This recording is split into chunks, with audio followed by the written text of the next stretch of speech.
ஆட்டோல போற பழக்கம்லாம் உண்டா? நிறையவே ட்ராவல் பண்ணியிருக்கோம் ஆட்டோவில். இப்போது கேமரா கிட்ஸ் அது மாதிரி எடுத்துகிட்டு போகும்போது ட்ராவல் பண்ணியிருக்கோம் ஆட்டோவில். ஓகே, சரி. இப்போ நம்ம ஆட்டோ அண்ணாஸ்லாம் சொல்கிற அந்த ஒரு சவாரி ரேட் அப்படின்றது ஜென்ரலாக உங்களுக்கு வந்து நியாயமாக தான் கேட்குறாங்க நம்ம ஊரில் அப்படின்னு இருக்கா, இல்லை 150 ரூபா கேட்க வேண்டிய இடத்துல 250 ரூபா கேட்குறாங்க மேடம் அப்படின்னு சொல்கிறீங்களா? கண்டிப்பாக அப்படி தான் கேட்குறாங்க. பட் இருந்தாலுமே வந்து அவங்க பாயிண்ட் ஆஃப் வியூ நம்ம யோசிக்கணும். ஃபியூவலோட ரேட்டும் அவங்க ட்ராவல் இதுவும் அதுக்காக அவங்க அதிகமாக தான் கேட்குறாங்க. இன்னொரு விஷயம், இந்த ஆப்ஸ்லாம் வந்ததுக்கு அப்புறமா நம்ம அந்த ஆப்ல இருக்கிற ரேட்டே பார்கெயின் பண்றோம் அப்படின்னு ஒரு குற்றச்சாட்டு அவங்க சைட்ல இருந்து வைக்கப்படுது. ஆப்ல சொல்லிடுறாங்க, ஆனா ஓட்டுற எங்களுக்கு தானங்க தெரியும், காலங்காலமா ஓட்டிக்கிட்டு இருக்கோம், எங்களுக்கு தெரியாதா அப்படின்னு அவங்க கேட்குறாங்க. கண்டிப்பாங்க. ஏன்னா இது வந்து ஆப்பில் வந்து ஒரு அமௌண்ட் காட்டுது, அவங்க வந்து ஒரு அமௌண்ட் கேட்குறாங்க. பட் அந்த அமௌண்ட்டுக்கு நம்மளுக்கு வந்து இதாகுது, ஓகேங்களா? அதனால் வந்து அவங்க எக்ஸ்ட்ராவே கேட்குறாங்க. இதனால் நம்மளுக்கு வந்து கொஞ்சம் நம்ம வேறு வழி இல்லாமல் கொடுத்துட்டு போக வேண்டியதாக இருக்குது. நம்ம டயத்துக்கு போகணும், இன்னொரு கேபு கிடைக்குமோ கிடைக்காதுன்றதுனால நம்ம கொடுத்துட்டு போகிற நிலமையில இருக்கும் இப்போ கம்பல்சரியாக. எத்தனை வருஷமா ஆட்டோ ஓட்டுறீங்க? 22 வருஷமா ஓட்டுறோம்.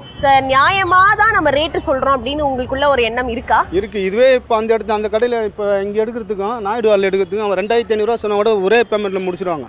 இப்போ நாங்கள் 100 ரூபா சொன்னால் 60 ரூபாய்க்கு வருவாங்க. ஓலாவில் 60 ரூபா வருதுன்னு ஓலா கமிஷன் கொடுக்குறோம். 60 ரூபாய்க்கும் 100 ரூபாய்க்கும் வித்தியாசம் இருக்குது. 40 ரூபா நீங்கள் 80 ரூபா கேட்டிங்கன்னா அதாவது நீங்கள் ஓலா நீங்கள் புக் பண்ணி வரத்துக்கே 10 நிமிஷம் ஆகும். அந்த 10 நிமிஷம் உங்களை வீட்டில் எட்டு நாங்கள் சேர்த்துருவோம் சேஃபாக. நீங்கள் 10 நிமிஷம் வெயிட் பண்ண தேவையில்ல. நீங்கள் அந்த 10 நிமிஷம் என்ன பண்ணுவீங்க, எதனா ஸ்நாக்ஸ் வாங்கி சாப்பிடுவீங்க, அந்த காசு சாப்பிட அதில் போய்டும், வேறு ஒன்றும் கிடையாது. இப்போ என்ன பேசிஸ்ல நீங்க ரேட் சொல்றீங்க? நான் இப்போ ஒரு 2 கிலோமீட்டருக்கு ஒரு ஆட்டோ பேசுறாங்க. 2 கிலோமீட்டர் பேசுறேன்னா இப்போ நாங்கள் போகிறோன்னா இப்போ 60 ரூபா இல்லை 2 கிலோமீட்டர். இப்போ இதே கவர்மெண்ட் வந்து எங்களுக்கு மீட்ரு கொடுத்து 6-7 வருஷம் ஆகுது. மீட்ரு கொடுத்தாங்கன்னா இந்த கவலையே கிடையாது. நீங்கள் உட்காந்தீங்கன்னா மீட்ரு தட்ட போகிறோம், நாங்கள் அமௌண்ட் கிளம்பிட்டே இருக்க போகிறோம்.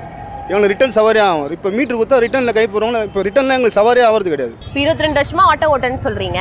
இந்த 22 வருஷத்தில் இந்த மாதிரி ஒரு கஸ்டமர் இருந்துட்டா எங்களை மாதிரி ஆட்டோக்காரர்களுக்கு கஷ்டமே கிடையாது அப்படின்னு ஒரு கஸ்டமரை நீங்கள் சந்திச்சிருக்கீங்களா வாழ்க்கையில்? எல்லாரும் ஒரு நாளைக்கு வந்து நாங்கள் ஒருத்தர் 2 பேர் சந்திக்கல. ஒரு நாளைக்கு குறைஞ்சபட்சம் 50-60 பேர் சந்திக்கிறோம். அந்த 50-60 பேரில் வந்து எனக்கு தெரிஞ்சு எல்லாருமே நல்லவங்க தான். யாருமே நாங்கள் குறை சொல்ல மாட்டோம், எல்லாருமே நல்லவங்க தான். ஏன்னா அவங்க வந்து பெரிய கோட்டீஸ்வரனும் ஏறுவாங்க, ஏழைகளும் ஏறுவாங்க. எல்லாருக்கும் ஒரே சமம் தான்.